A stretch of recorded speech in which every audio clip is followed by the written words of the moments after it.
this? I don't like this. I don't like this at all.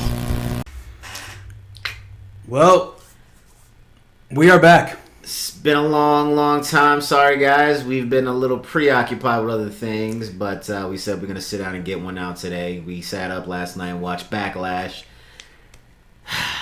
Some good, some bad, but we'll go through that a little bit later. But as always, you know me. I'm Naj, a.k.a. the French Tickler, a.k.a. the Horse Choker, a.k.a. Mr. A.k.a.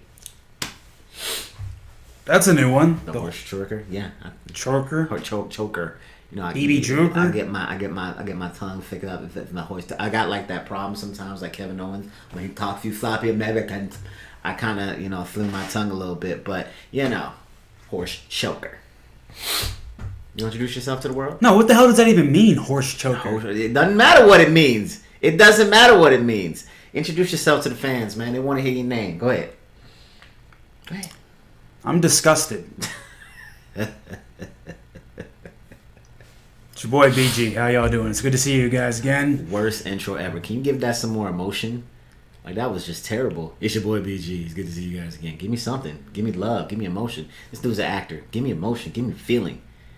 Give me Derek Luke, Antoine Fisher. No, better.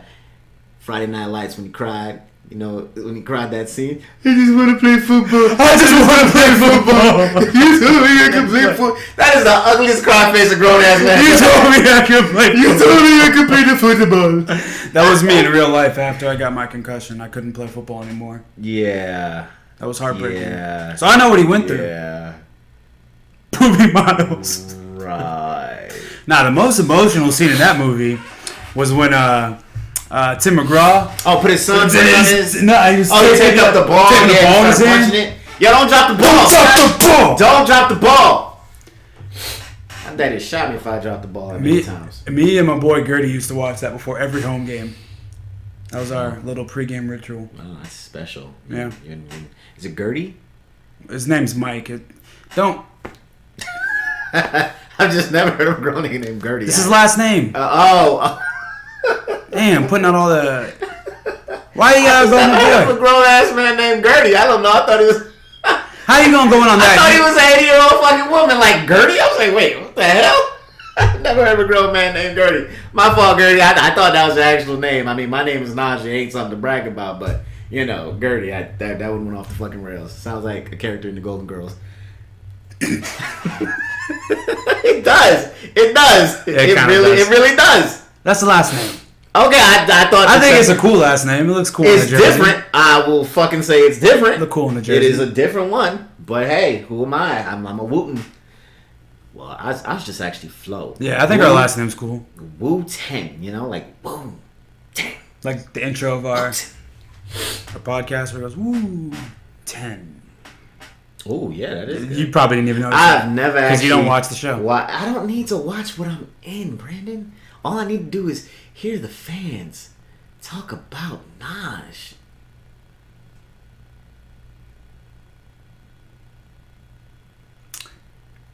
Alrighty then. Alright, so let's get into it. Well, can I take this one real quick? So. Oh, okay. Yeah, I just want to talk about something. We've been off the air for 2 weeks, and there's something I actually want to talk about. I want to talk about the last Backlash with the last Backlash, the House of Horrors. What was it? Payback. Payback. Sorry, yes, Payback with the House of Horrors. Okay, now previously, I was on the other shows, on the other episodes, looking forward to this. I was downright happy. I was like, okay, maybe this will be worth watching. Now, I didn't tell you? I did not. I was going to say something. I did not listen to my brother at this point in time to not get my hopes up. But I had my hopes held high. So let me paint y'all a picture, man. Let me paint y'all a little picture. We were next door at my place. It was me, my brother, a couple other people. And we're sitting there chilling. We hanging out, okay? We turn the lights out. The House of Horrors is dark. Randy Orton approaches the door. Seriously did turn all the lights out in the house just for this match. We turned out all the lights just for the match. He turned out all the lights. I turned out all the lights. I wanted to set the mood. I wanted to see if it would fly. Okay. Side note, Nas is a big horror movie buff, so this was supposed to be right up his alley. I am a very big horror movie buff. So he goes to the window. You see Brer Wyatt doing his little creepy hillbilly hick thing, whatever. And This house looked like every house you see abandoned on the corner of every ghetto. And like, it was not that serious. They found it on Zillow. Oh my God! It's somewhere in Missouri. So Randy was probably driving around like, oh, that's a good house because Randy's from St. Louis. Oh my God! Like, oh, that's perfect. The millions and millions of dollars that the fucking WWE has. That's the best they could do. Well, think about it. I think the house was cheap. It wasn't expensive. It was like a 1-bedroom house. Yeah, but see, here's the thing. And when you build up something with all that hype, I had to sit there with this motherfucker interrupting every freaking show of WWE. Like every time he would interrupt, you're going to leave a different man, Randy. You will not see the horror coming. Every freaking time, and his voice is a little deeper. It doesn't matter. It really doesn't matter. He built that up so damn much. Like the man was gonna leave, trying to kill himself. Like he was gonna leave with suicide. So we're watching this. The creepiest thing of that whole entire fucking match was like a doll in the corner with like the eyes popped out. That was it. End of story. And he throws a fridge on homeboy. Like, are you serious? That was it? That was really what we sat there and waited for weeks. Well, it did finish in the ring. It did finish in the ring. And it was broken up by gender. That's why. It would have been a completely different thing if they would have been like, if you'd have went outside, they'd have got Randy Orton out and then burned the fucking house down and then be like, ha ha ha ha, Randy won't make it. And then he goes back to that house wouldn't have been on Zillow. They could have sold the land. WWE got the money to do it. Damn it. It just makes me angry and upset that they built it up that much. And you know how many hashtags? I was looking it up. There were so many hashtags just dissing the hell out of that thing. Hashtag WWE, what the fuck? Hashtag WWE House of Horrors. This is bullshit. Hashtag. It was just so many hashtags just ripping on this thing. Like, this was the worst match. Sorry, I warned you from the start of the show. You did. If we had shots right now, I'd take 2. Like, I'm going to take my hand, America, and this is what I do when, I do stupid shit. I'm going to take my hand, raise it on high, open my palms, and slap the hell out of myself. Because I built it up 10 times more than it needed to be. Well, I'm glad you can admit when you're wrong. Oh, I'll admit it. It's rare, but I'll admit it. It's not rare. It's rare. Happens a lot in this show, actually. Rare. It's never happened in this show. Now I'm going to cut to a montage of all the times Nas was wrong on this show. It doesn't. It don't happen in America. Anyway, you're right. We still don't have the budget for that. Anyway, we are starting off with the debut of Shinsuke Nakamura. I thought you were going to do your impression. Do you want to know who I am? I hated that at first, but I love it now. It's getting better and better. It's just like his character is so different. It's very unique. So every time you see him, you just don't know what to think. You don't know, but you want to root for him because he's that weird guy. And Dolph Ziggler is he looks like a fucking douchebag. So you always want to root for Shinsuke. And no matter what you want to say about that guy, his intro, whoever did that intro, thought it up. Put it together, mix the whole thing. You get an A fucking plus in my book. Apparently, he had that was awesome. A big part to do with it because originally, I know you haven't seen NXT. No. Speaking of which, I need to sit you down to get you to watch NXT Takeover from this week because it was 120,000% better than Backlash was. Ooh. Yeah, it was A1. You know what's interesting? And what I find funny is, it's just like watching college basketball in the real NBA. When you watch college basketball, they want that. They strive for it. They don't get paid. They kill for it. When you watch regular basketball, it's, my arm hurting. Like, I got to go. Coach, take me out the game. Or my favorite, LeBron.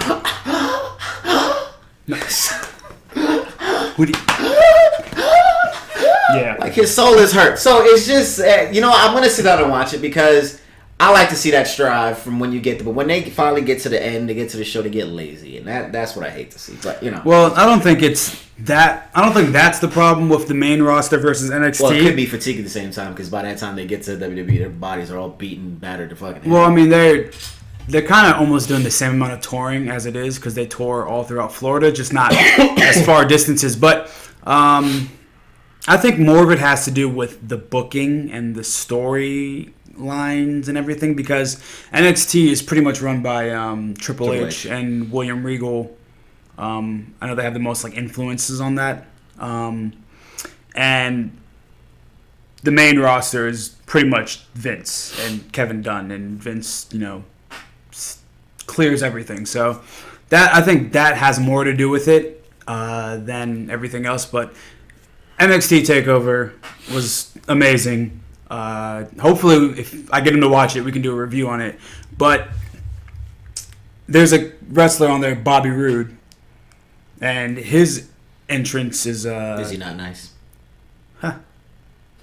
You never put the two together, huh? It's Roode. Oh, damn, spelled it wrong. Yeah, it's not Rick Rude. Oh, damn. Yeah.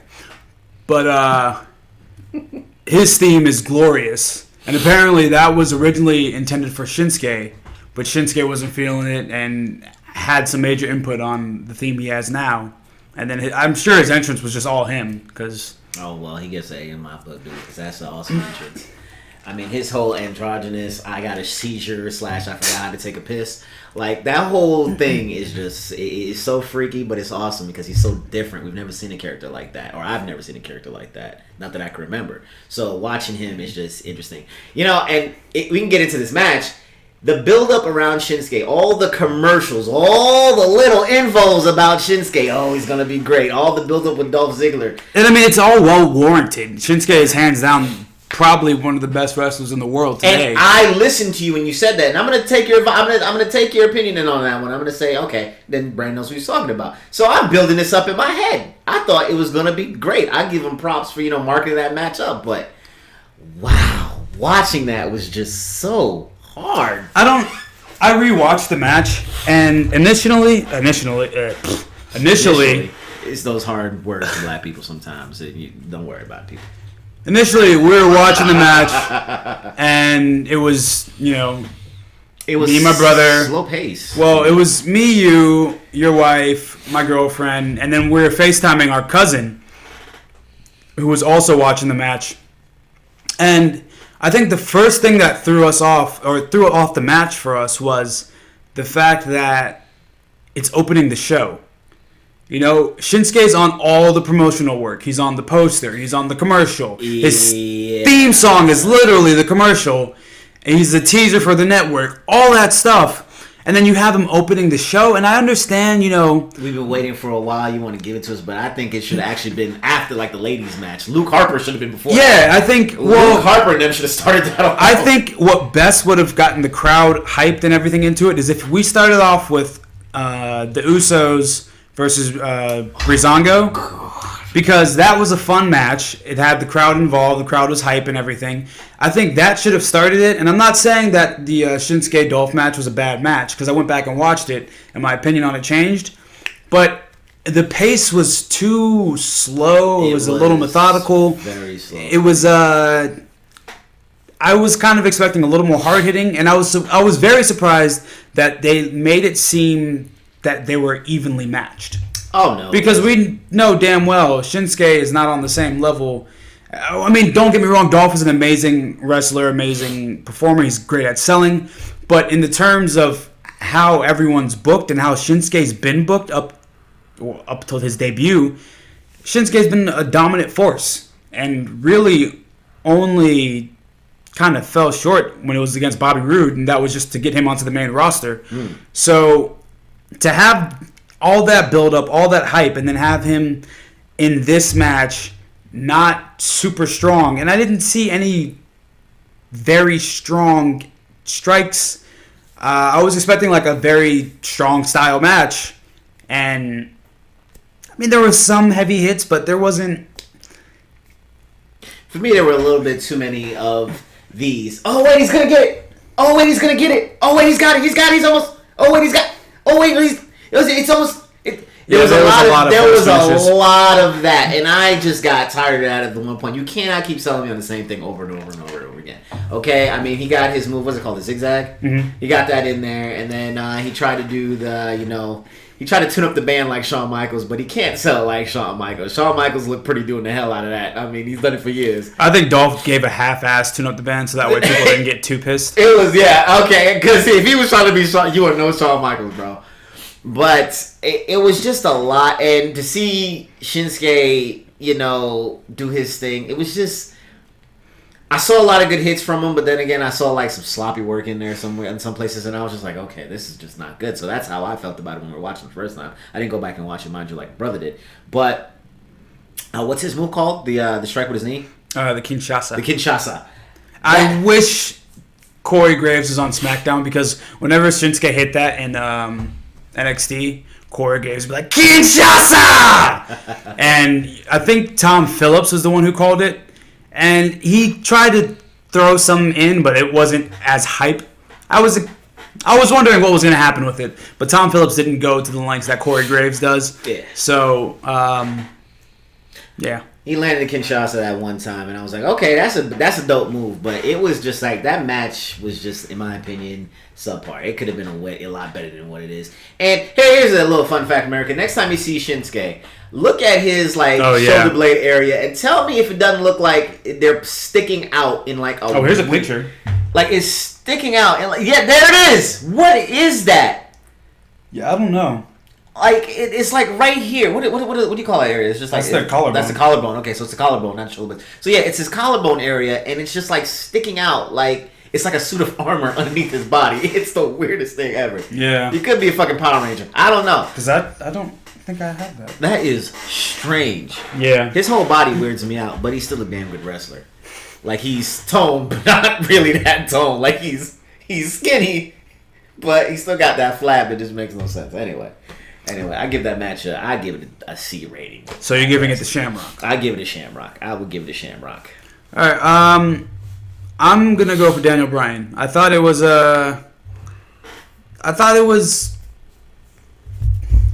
It could have been better. I was expecting more, but it wasn't a bad first match. It's first of many. It wasn't bad. I'm expecting more, so we'll catch him on SmackDown this week and see what he's got. Yeah. But next up, we have the Usos versus the Fashion Police. Okay, that match. Day one is H. That one. I love that line. That one match turned into a shit show real quick. And it added some comedy in there that you really haven't seen in a long time. Because I remember when Goldust used to when somebody's coming in, and he used to do that.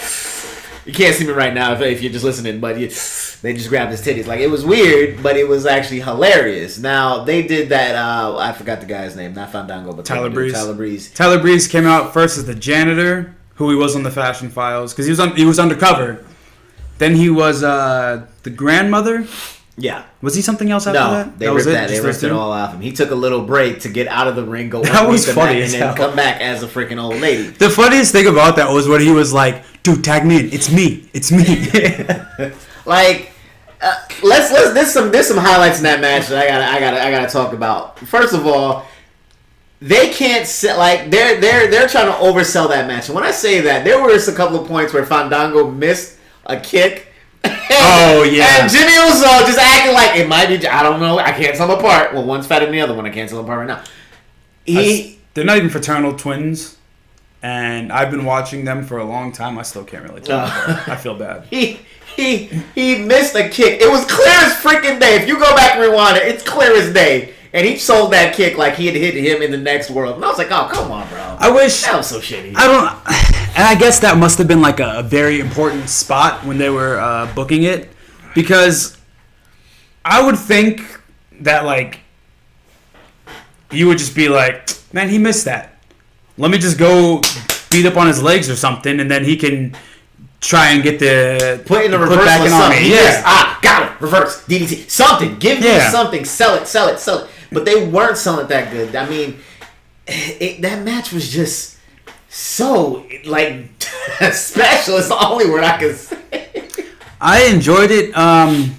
The Usos shtick, their new shtick. Again, I think I've said it before on the show. I don't vibe with it. I love it. I just don't like that thug shtick. I'm not that. I'm not. I love it.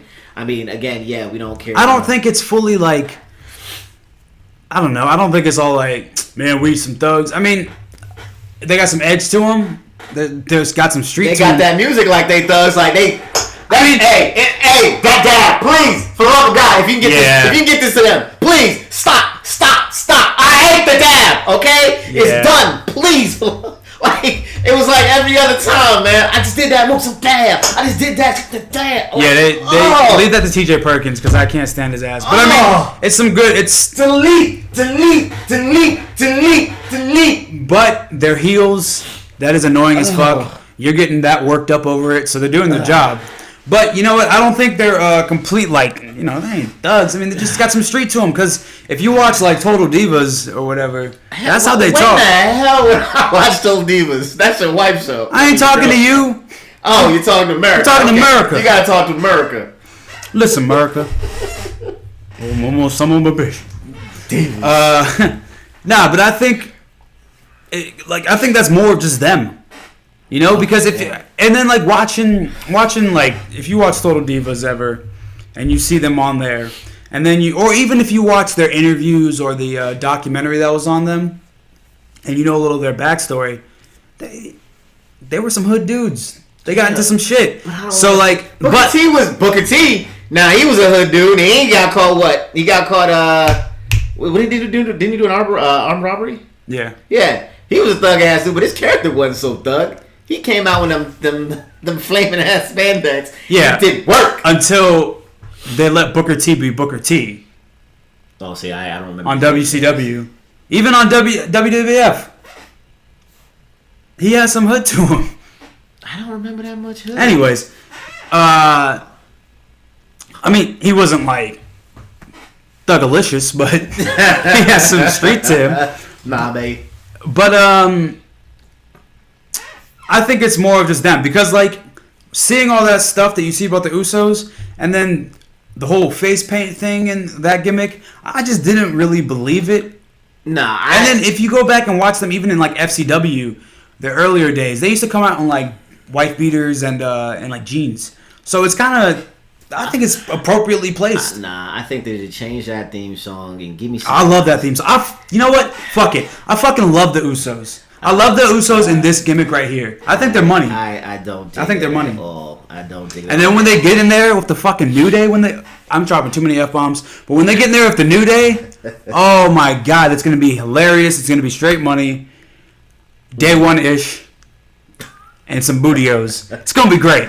I'm excited for that. Oh God, we shall. I'm excited for that. We shall see. But continuing on that match, so I mean, it ended with the Usos winning and this one over here was cheering like, "Yo, please don't let him win. He can't win. I don't want to see him hold the titles." Like, it was serious drama, America. I tell you. So you're not gonna understand. I hit the table and he fell. It's not my fault. I'm strong. So my biggest problem was. And I actually went back and watched Talking Smack today after... you ever watch Talking Smack? No. Do you know what that is? No. It's like the little post-recap show they do. Okay. It's really good. They progress storylines on it. It's kind of based in realism a little bit. Oh, so that's where some of those those cutouts you'll see. Mm-hmm. Okay. Then, yeah. I've seen that, but I haven't really actually sat down and watched it. It's good. You need... I'll get you started watching it. But I went back and watched Talking Smack, and Shane was talking about how... You know, Breezango seems a little more serious now, and they're taking this more seriously, and they want to be taken seriously as a team. And the reason why I was pissed and I was like, I don't want them to win, is because they're not serious whatsoever. If they came out in this match and they were serious, I would have been like, all right, cool. I'm all right with them getting the titles. But to instantly come out and Breeze is the janitor... I was like, nah, do not give them the titles. Do not give them the titles. Because I want them to be serious. It's cool when the New Day is out there and they have the titles and they're not serious. They're joking around. But in the ring, they're serious. But when you get into the territory of you've got gimmicks going on within the match. And why the hell was he allowed to have that mop? Inside of the ring. Because it's a weapon. It's a weapon. The ref should have taken that away. I think it was Mike Chioda. He should have snatched that. Oh god, that whole entire match was just a shit show. I liked the match. Oh man. I thought the match was good for what it was. Oh god, no. But I just didn't want Breezango to have the titles because I want my champs to be like, yeah, I like comedy acts are cool. Comedy acts can have titles. But I don't want comedy work in the match, and then you win the titles with comedy work.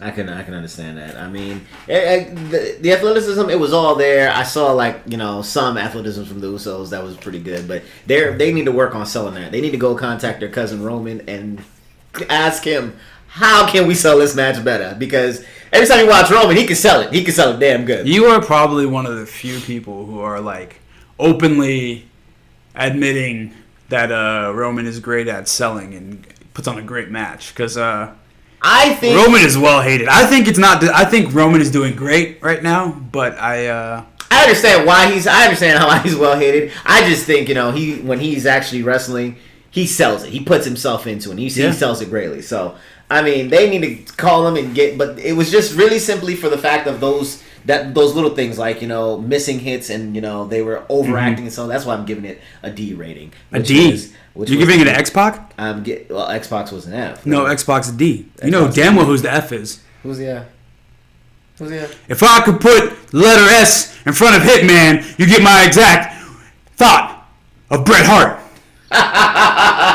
Your hates. Anyway, so I'm giving it an X-Pac. I'm giving it a Mr. X-Pac. I do drugs, and I'm going to come back to this country with drugs. He took a lie detector test, and he passed.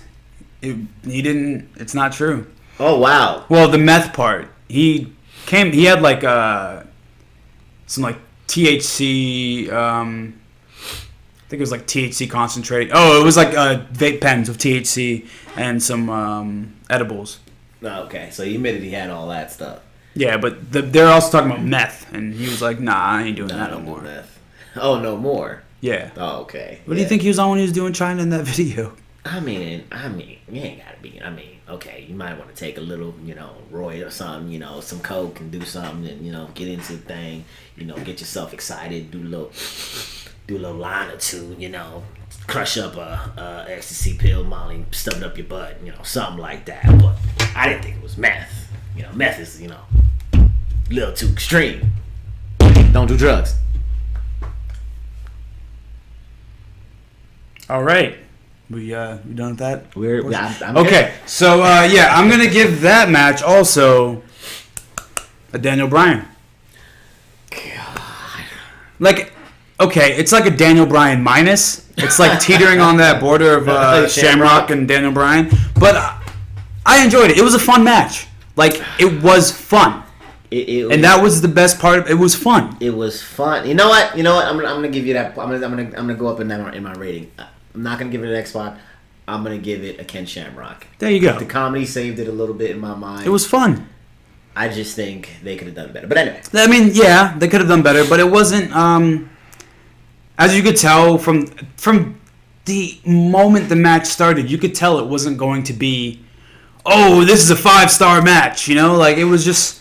Well, this is fun. Even if it starts hilarious and comical, you could. The New Day proved that. Even if it starts comical, you could still do some moves in there and get yeah, in. But you could still sell it a little bit. Give me a little bit more action. Give me some more moves. Give me something. I mean, oh God, yes, the fact that Tyler Breeze came out dressed up as a janitor, just completely my expectations.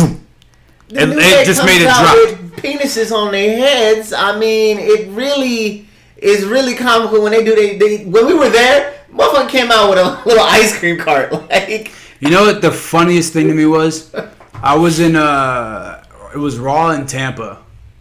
I can't remember what pay-per-view this was before. This was last year, and as you know, you've been to Tampa, right? I have been to Tampa, Ybor City. Shout out, chip.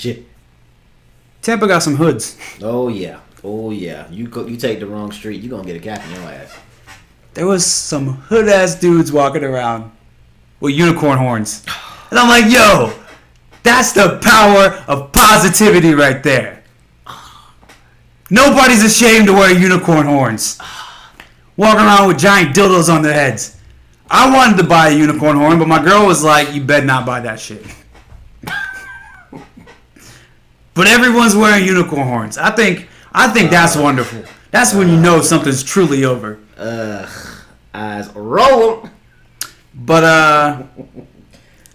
yeah, it was a fun match, and I think that was what the match was for. And yeah, Oh man. I enjoyed it. Next up, we have your boy, Sami Zayn, versus Baron Corbin. Okay, now, I think this is the best match out of not out of the night, but the first 3 matches. This was the best one. This match was it was good. It was because I like Sami Zayn. He brings a lot of hype when he comes on the scene. He's just that hype guy. So when you're watching, you just always get interested. And Baron Corbin, my brother said, he turned to me, he was like, "Is it me or does Baron Corbin look like every high school or no middle school boy?" Oh no.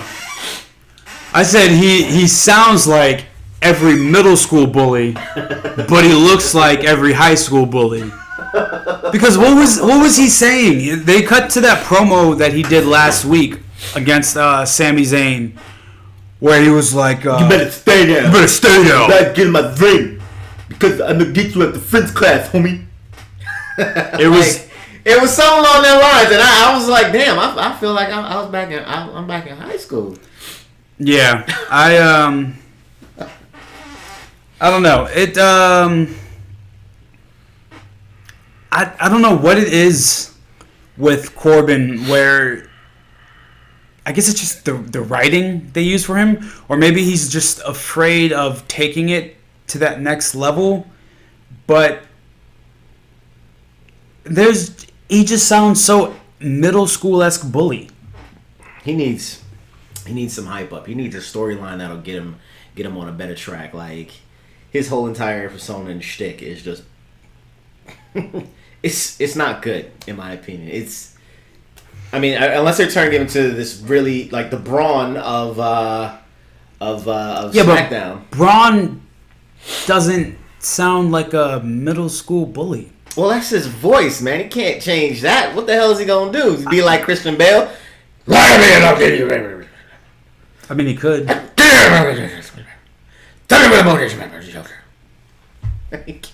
can't do that. He can't do that. That was a bad Batman. Do that? It hurts the. That was a bad throat. Batman. No, that you ready? Was a. Rachel! Yeah. Rachel! Yeah. Anyways, wow, that does hurt the yeah. throats. Oh man. I see why Ben Affleck got the synthesizer, the little voice. Yeah. That woo. Because he's a punk. Hate that damn chin. I swear I will cut it off. Crimson Chin. Oh man. More of Cleft. I mean, I'll give him credit. He did play a good Batman, a good psychotic Batman, but he was a great Bruce Wayne. Not better than Michael Keaton. Can we agree? I can agree. Okay. I can agree. But he was better than Bale as Bruce Wayne. Oh yes, absolutely. Second best Bruce Wayne. I mean, where are we gonna rank Adam? Well, no, Adam West, no. Well, I mean, like he's the original back from this. Modern day. Okay, modern day. I would say he's way. Or at least just serious. Well, with his Batman, he played more of a psychotic. Like he played that role of what I really believe Batman is. I'm a detective. Who West? No, I'm talking about Adam West. I was like, what? Adam West, the man from Family Guy, playing psychotic. I mean, maybe because if you go back and watch the old the Batman series and think of it as completely psychotic, man, absolutely, you couldn't do it. What are you talking about? You couldn't do it, dude. Listen, imagine all of them, Robbie. Perhaps if we realign the stars, we could do it, Robin. Quick, to the Batmobile. Now imagine the plot twist. Yeah. They're actually all in Arkham Asylum, and they're all fucking crazy. He's a psycho. Because he wouldn't wake up like a good psycho. Like he'd wake up a happy psycho. It wouldn't work He'd out. just be a happy psycho. It would not. But that's work. it. That's it. Just It would not. all of the original psycho. All of the original Batman. All the original Batman series takes place in Arkham Asylum, and it's all going on in their heads. They're all just crazy. It makes sense to why they're all just nuts. You know that plot system, Scarecrow just put some crazy gas in there. That would have worked before Shutter Island or before Secret Window or right after M. Night Shyamalan movie The Sixth Sense. But you can't do it today. Of course not today, because this took place in 1966, so it's valid. This predates all that. He could actually wake up as Crazy Adam. He's still alive. I mean, it's possible, but Adam West is not that guy to be crazy. You can't look at Adam West and there's nothing threatening. I mean, Adam West on Family Guy is crazy. He's a little psychotic. He's a funny. We have completely derailed from from the original source material that we started with. As you can see, though, I am a big Batman fan, so it is appropriately placed. I do have my Batman cup. Back to Baron Corbin. Oh yeah, and Zayn. Yeah, I thought this was a great match, and it was great to see Sammy get a win on a pay-per-view because that never happens. It's actually you never see Sammy get a win, so I know you're happy because that's your boy. It was because every time you see Sami Zayn again, I love his move where he jumps on the ropes and he flips backwards. I love when he flips forwards. It's a planchada, but he jumps up and then gets his legs on the rope and bounces off. I love when he does it. I think it's a planchada. He doesn't look athletic, but he is very athletic. Oh yeah, and that's what I love about Sami Zayn. Period. Like he looks like he'll come out and pound a couple beers with you, but then he'll be in the gym the next day. Nah, I don't think I'll pound a couple beers with you. And he's Irish. No, he's from Syria. I mean, he's from Canada, but his origins are from Syria. Oh well, he's Canadian. They could drink too. I'll give that match to Daniel Bryan. That was a great match to watch through and through. I really hope they do something with Baron Corbin's character because he just seems like a fake ass Braun without a deep voice, as we just said. So yeah, I will definitely give it the Daniel Bryan as well. Giving a lot of these Daniel Bryans out. It was like for you it was a B night. For me it was just like a half good boob. I think this was by half good boob I mean like one side of the titty feels right, but then the other side just like doesn't feel exactly the same. Okay, I think this was initially watching this pay-per-view I was like, because we even felt it too when we were watching. We actually stopped at the point. We'll tell you when, but.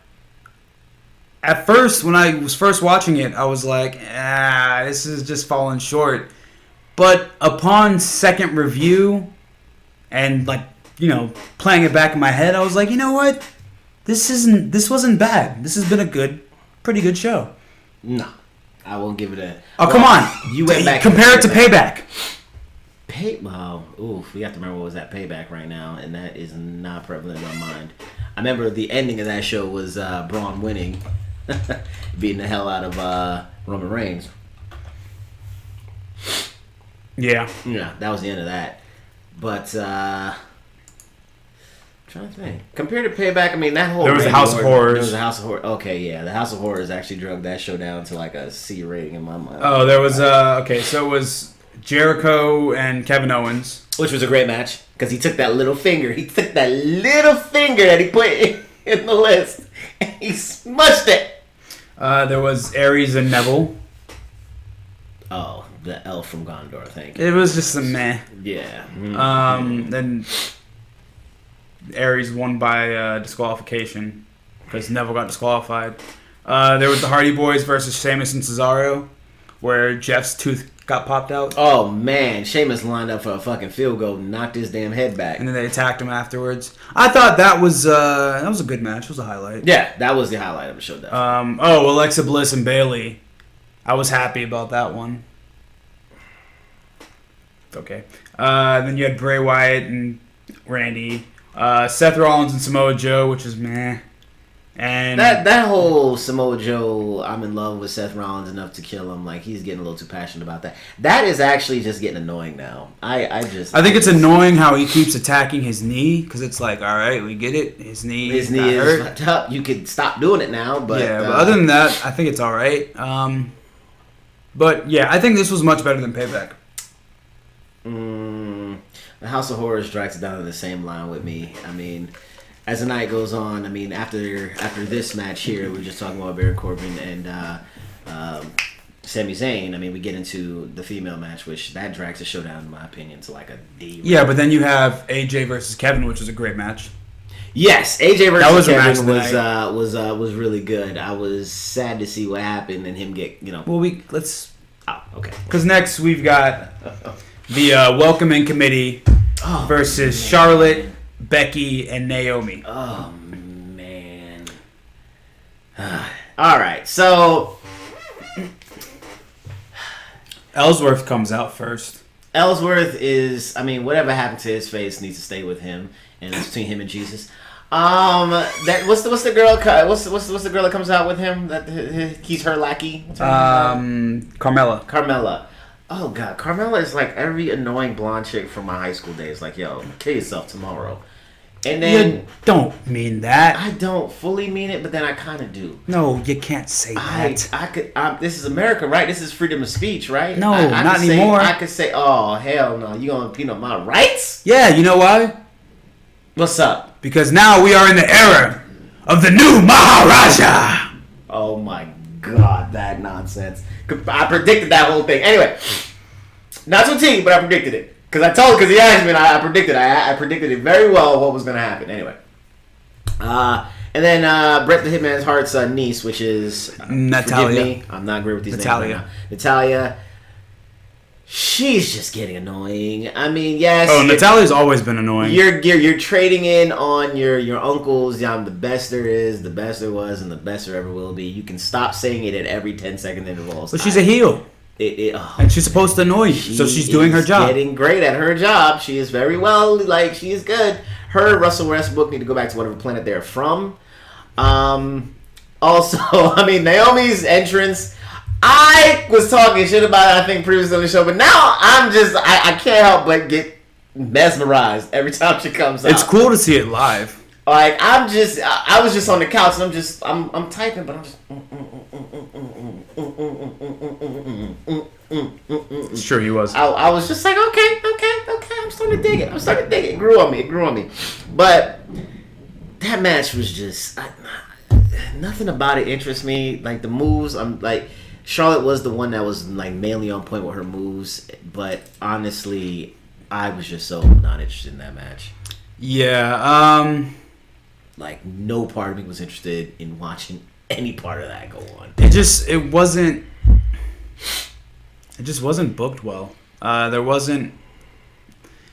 It just, at times it just felt like a hodgepodge. It wasn't, and I mean, they were trying to sell the story of the Welcoming Committee was more on the same page than Charlotte, Becky, and Naomi, but it didn't really come across that way because you had the Welcoming Committee and they just don't seem very cohesive as a unit, even though that's what they were trying to tell us and sell us on.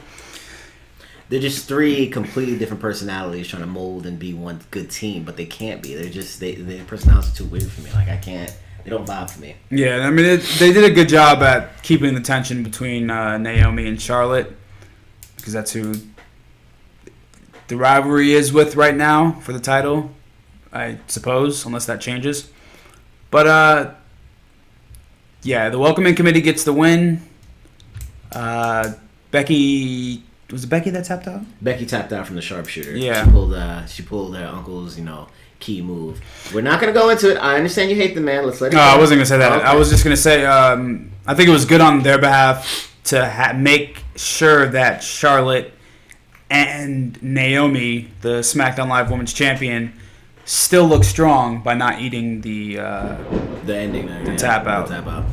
So I'm gonna give it X-Pac rating. I gave it an X-Pac too. It was just so damn uninteresting. Yeah, it wasn't.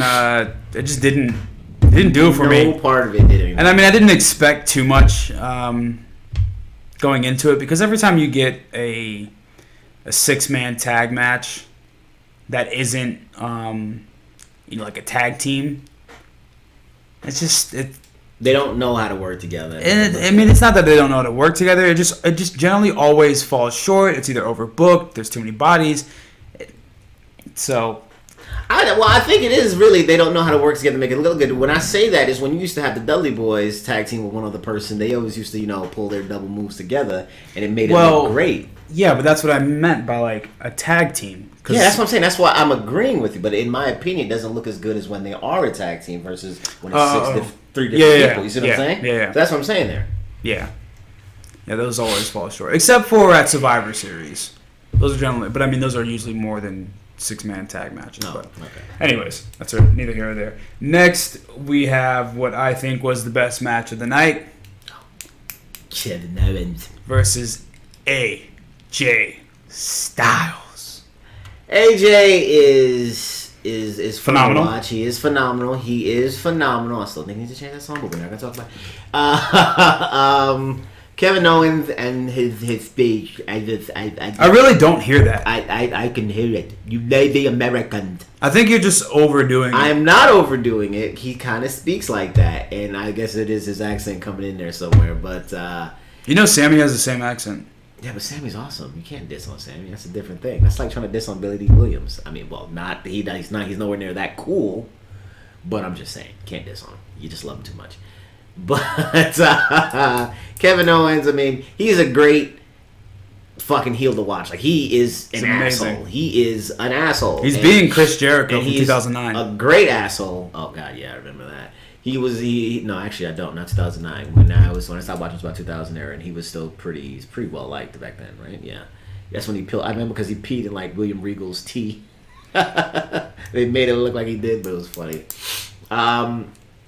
His cannonball move, I hate that move. Really? I fucking despise it. Like, why? I don't want to see your fat ass rolling somebody. Yeah, but you know how much that would hurt to take that? I think it probably would hurt, but it's like, I don't want to see your fat ass roll. Oh, but you want to see the stink face. Well, because it's for Keith. See? It's for that Keith. makes no sense. That makes zero sense. It makes... So you want to see... No, I'm not... I'm saying your fat ass is in your whole entire fat ass body. I mean, when it's Rikishi's big, beautiful ass, you want to watch Rikishi put his ass in somebody's face. It's the stink face. That makes no damn sense. That made perfect sense. And America, I know you heard it. Anyway, so there was that one move from AJ Styles that I actually was like, I was shocked. If I had pearls, I would clutch them. I was scared. Which one? When he slammed Kevin Owens on the side of the ring and like his spine like aligned like and landed on his spine. I was like, damn. I don't care how strong you are. That shit had to hurt. Yeah. That had to hurt. Like, that's like when you jumping on the couch and your mom and daddy say, stop jumping on that couch before you hurt yourself. And you finally fall and bust your shit and you land on the wrong part of the couch. Oh. And that shit always hurts. Yeah, it's the point where you feel like you're gonna throw up. Like, your fucking soul is hurt. That's when you hit that what Bernie Mac called the pause cry.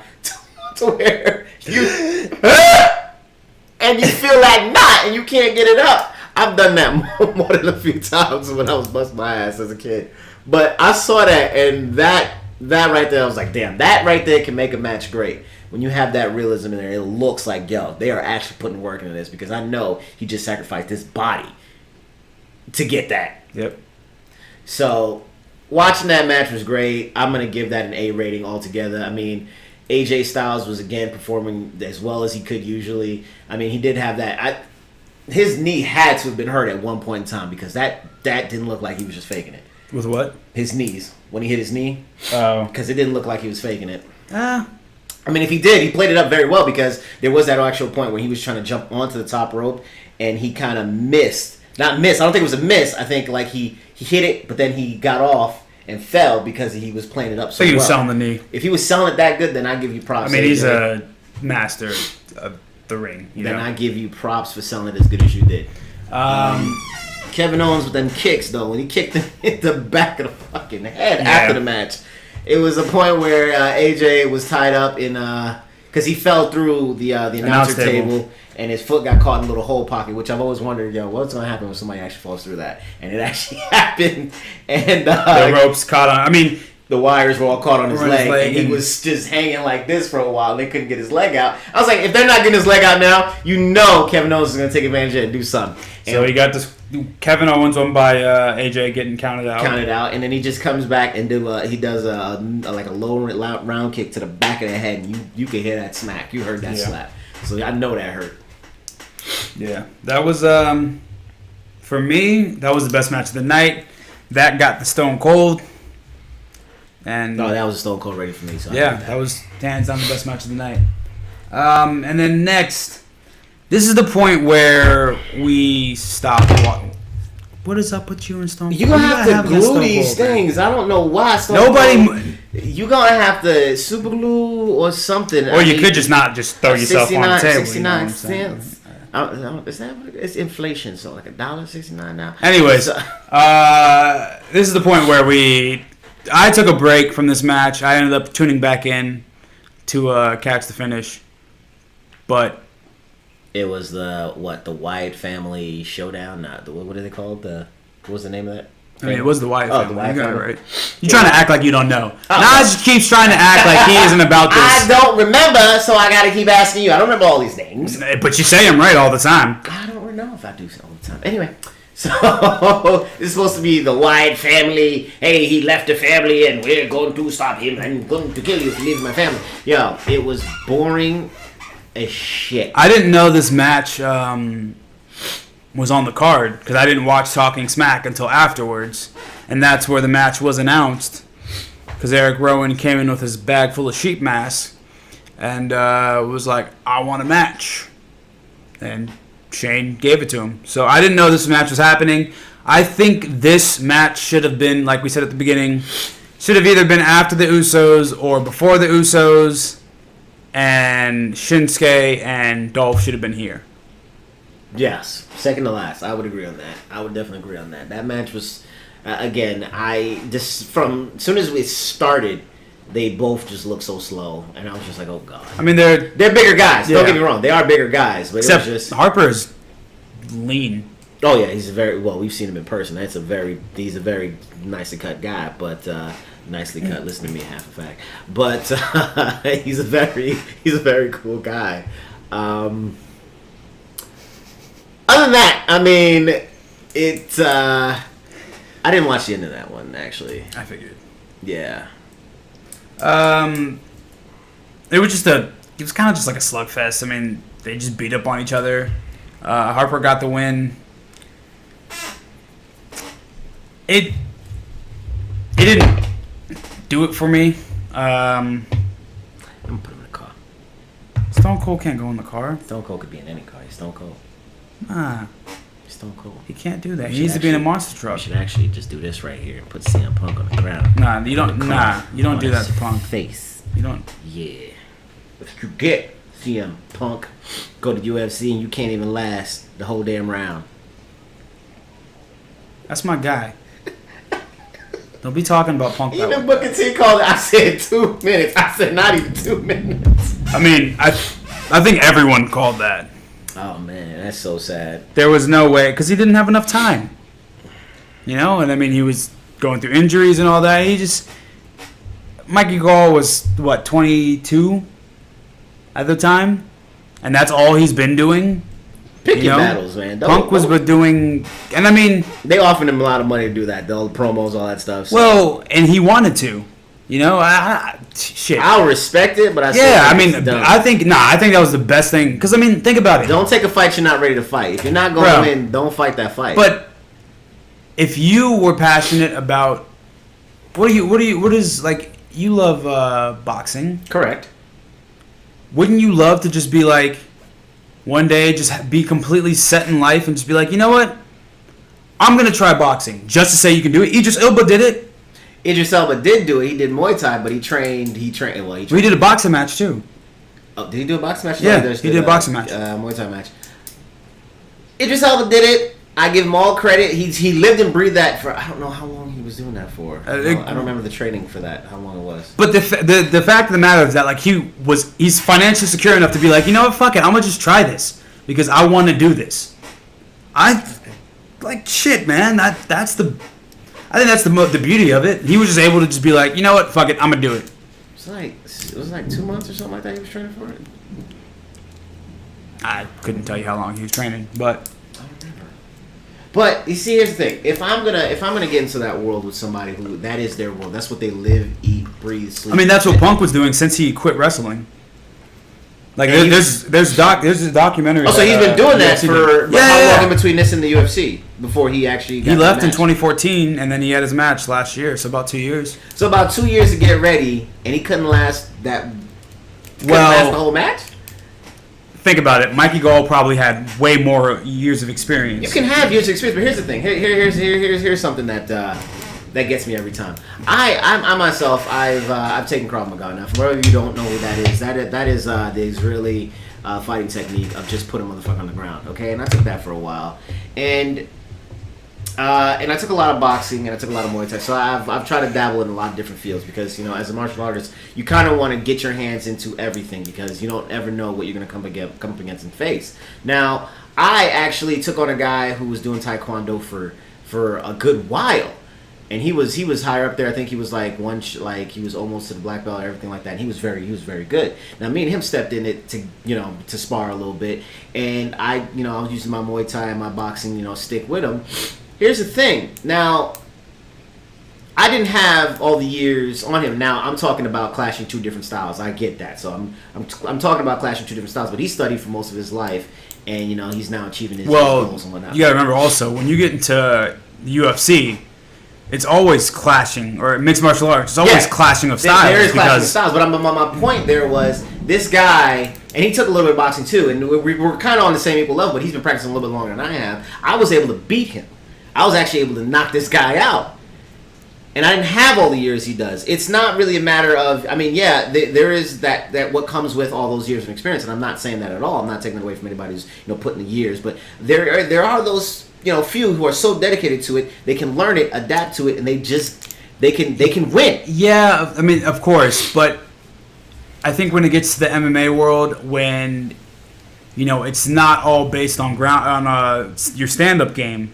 No, it's not. And as soon as you get to the ground, and I mean that's what happened.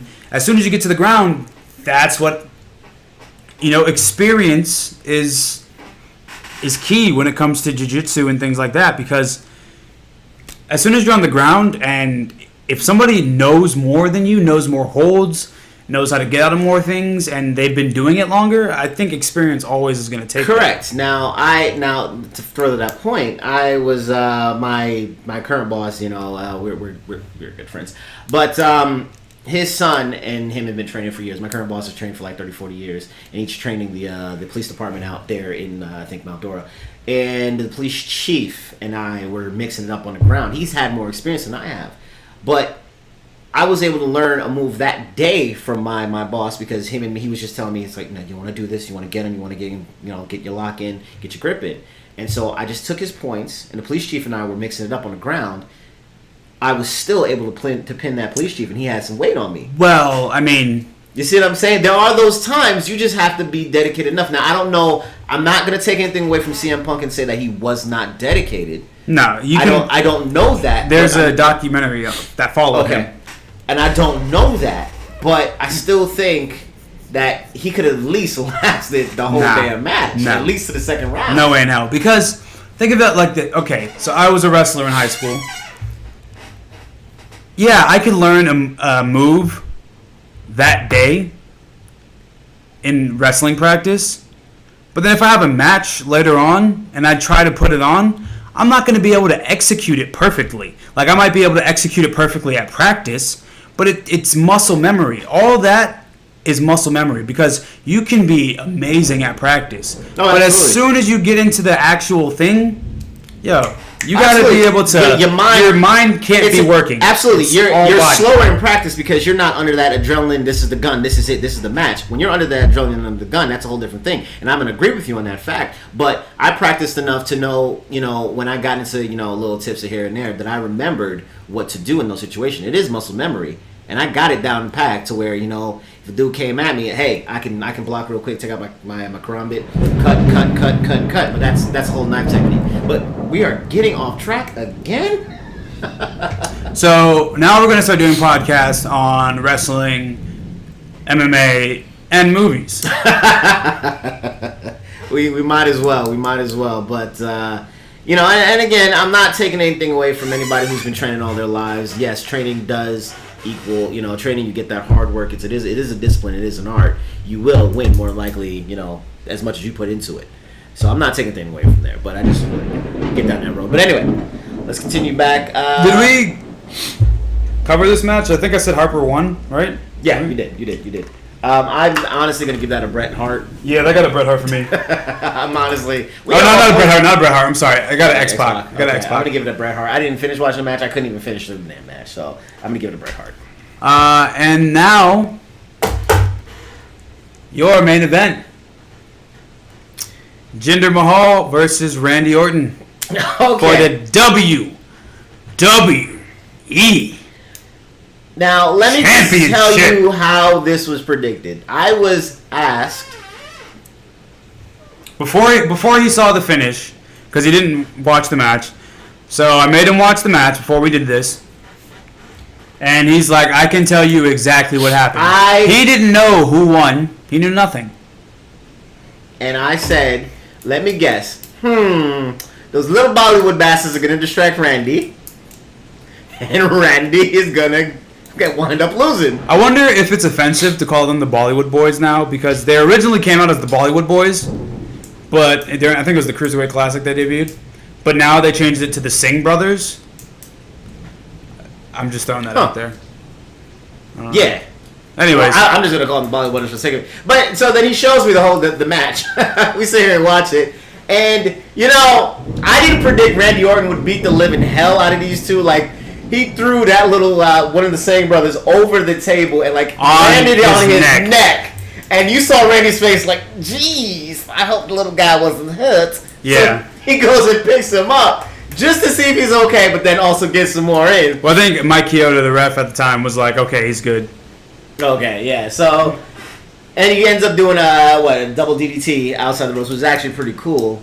Now, Jinder Mahal, again, the juiced up man that he is, just apparently that's not juice. Not juice.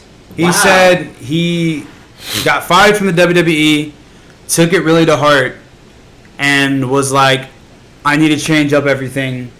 So he said he never really dieted before. So he said it's all from dieting and cardio. He said he's been doing that for like a year or two. Ever since he got released, he was just like, I'm not doing this anymore. So I guess he doesn't drink or anything either. And it's just all dieting and cardio. Good stuff. And I mean, I can see that. I can too, because now I'm dieting and I'm doing cardio and I'm cutting out some of the things. Drinking is still on a slow slope, but it's getting out there. And I feel more toned. I feel better. I feel like my body's actually toning up a lot, So I can actually agree on that. If that's what he's been doing, then cool. But he still just looked like a roided out freak when he yells. But don't tell me you don't scare me a little bit. Yeah. I'm gonna, since I caught the last half of the match, even that last half that I caught was actually, a Stone Cold rating in my mind. Like, it was actually a good last half with Randy Orton beating the hell out of the Singh brothers, but then, the Maharaja sneaking up and slamming him. What is his move? What is that? The Halas, I believe. The Halas! No. Can't do that. I believe it's the Halas. We gonna get fined for that one. Let me do it one more time just to define it. No, don't. That's a fine. Halas means it's like enough. In Arabic. Enough. I believe can't it's in actually Arabic. say enough. I'm not sure exactly if it's the Halas or Khala. It's like a KH. I saw it online somewhere. I forgot exactly. I know Halas means, Halas means, Halas. Maybe Halas means enough. I don't remember what halas means. I'm sure they can hear that thunder think and I've lightning. ever heard. Outside. Yeah, it's pretty bad. I don't think I've ever learned the word halas because I studied Arabic for a little bit and I don't remember that word. So Oh, my friend at I used to work at Diesel, the manager. He used to be khalas because just like shut up, go away. But he's actually a wrestling fan too. If you're watching, shout out to Baha. Baha. It's not. What's your dude's name? Gertie. Hey, Gertie. Thank you for being a friend. Y'all got like your names sound similar. Najee, Gertie. No. Whoa. Just say it. You don't go Najee. Okay, it's Najee. Najee. Okay? Najee. It's got the E. Najee. Why? Najee. Gertie. Yeah, no. See? You kind of just did it. No, I did not. I had a little thing in my throat. Anyway, it was a Stone Cold rating in my mind. That last half, great match. Yeah, that part where I'm not sure which Singh brother it is. They need to do more to like develop why. I mean, they kind of say he's the Maharaja, the modern day Maharaja. That means prince. Yeah. So they kind of say, oh, that's why they're following him. But, like, they need to do more. When he was on Talking Smack last week, and Renee was, or I think it was Renee, was like, can you give us a little reason why, like, the Singh brothers are with you? He's like, hey, it's not about them right now. This is about me. Don't, you're talking to me. You know, everybody plays it. They're playing good heels. I will say that. He's great. I think he's money on the mic right now. The Miz and Kevin Owens are the greatest heels right now. They're two of the biggest douches. Speaking of The Miz, it is 8:04. I am missing the intro to Raw right now. Oh. So we need to wrap this up. But yeah, I'm going to give this match I'm going to give it another Daniel Bryan. I thought the in-ring work wasn't the best, but the shock value I got out of it, oh my god, I was losing it. I woke my girlfriend up. She was already asleep, and I just woke her up screaming because I did not think that they were going to put the title on Jinder. I thought the finish was going to be like what Naj said, but Randy kicking out and then hitting another RKO and he walking out still the champion. I was not expecting Jinder to get the title. So they didn't hinder Jinder, and the Maharaja now reigns on. I'm so excited for SmackDown. We'll see. Excited for SmackDown. I'm excited to see Shinsuke again. I want to see something more from Shinsuke. Now that they've let him out of the stables, I want to actually see Shinsuke do a lot more. I either want to see Randy turn complete heel. Like I kind of want Randy to get away from the title. I hope he doesn't win it back. I hope Jinder keeps it. But I want Randy to get out of this program and work heel because I think Randy is boring as hell as a face. I'm really happy that they decided to give us a fresh change of pace and move on to something new. I heard that Jinder... Well, I heard. You read stuff online all the time, but half the time it doesn't come true. I heard apparently Jinder might be just a placeholder for John Cena when he comes back. Oh, okay. Which, I mean, that'll be cool. I think those will be some great promos. Because Cena always delivers on the mic, and Jinder's been money so far. So, I think it's going to be great. Also, one last talking point. Kevin Owens on Talking Smack last night after the matches went off. It was great.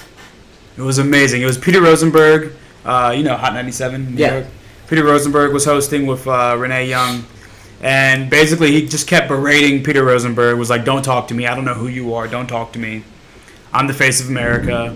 I'm the only champion. I'm the only champion that matters. I'm the champion that matters. He's like, I'm going to take Jinder's championship. Jinder, not champion. I'm going to... Not champion, Jinder. He doesn't sound anything like that. It does. Anyways, he then was like, you know what, get off. This is my show. I'm closing. This is now the Kevin Owens show. I'm closing it out. And he was like, all right, this has been Talking Smack, or the Kevin Owens show with Kevin Owens. It was great. So he's an amazing heel. If you haven't watched Talking Smack from last night, check that out. And yeah, we will. I guess see you tomorrow. We will see you tomorrow. We'll try to hit you with some more content. We got some more things in the works, so keep an eye on our channel. Again, my name is Naj, a.k.a. the French Tickler, a.k.a. the Draws, a.k.a. Mr. a.k.a.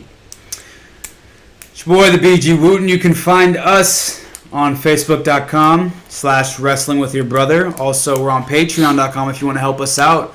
It's Patreon.com/Wrestling with Your Brother. We're also on iTunes, SoundCloud, and we are always here on YouTube. So yeah, we'll see you guys soon. Doses.